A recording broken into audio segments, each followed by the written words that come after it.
God is never too late.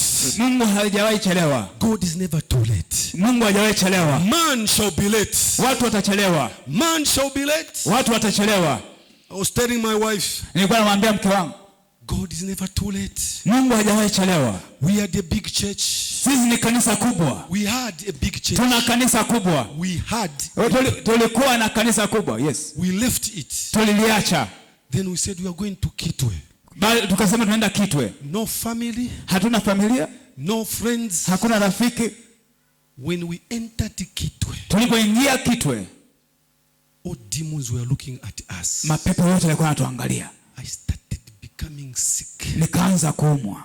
Every time I'm sick, kila wakati naumwa. I said, God, nikasema Mungu, every bloodline cases, kila shida yote ya damu, every disease, kila ugonjwa of my parents, wa wazazi wangu, I shall not die.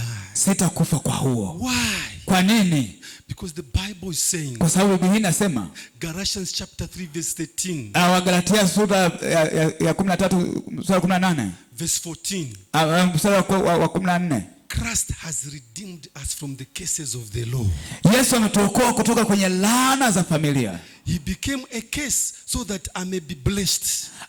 Amelaaniwa ili sisi tubarikiwe. Hallelujah. Hallelujah. He became the tail so that I may be the head. Akawa mkia ili sisi tuwe kichwa. Hallelujah. Hallelujah. I prayed, nikaomba, God remember me. Mungu nikumbuke.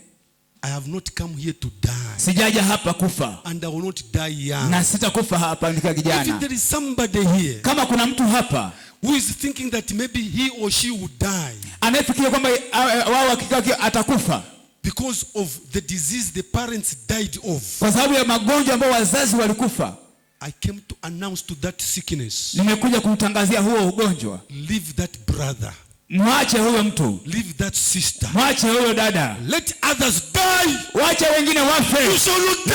Huyu in Jesus kwa name, jina la Yesu you shall live long, utaishi in Jesus kwa jina la name. Yesu. Hallelujah. Hallelujah. Let me tell you, my sister, ngoja nikwambie mama, dada yangu, if you are not married, kama hujaolewa, your husband is coming, mume wako anakuja, you will be rest, atafuliwa, atafuliwa in Jesus kwa jina name. la Yesu Kristo. Hey. Hallelujah. Hallelujah. Hallelujah. Hallelujah. Unanisikiliza mzee?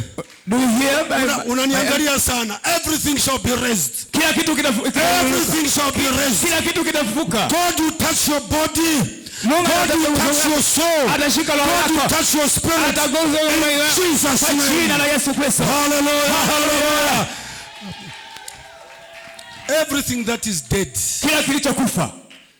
When the pastor was pointing at that building, mchungaji ananionyesha ile jengo, I'm telling you, nakwambia, people shall be raised.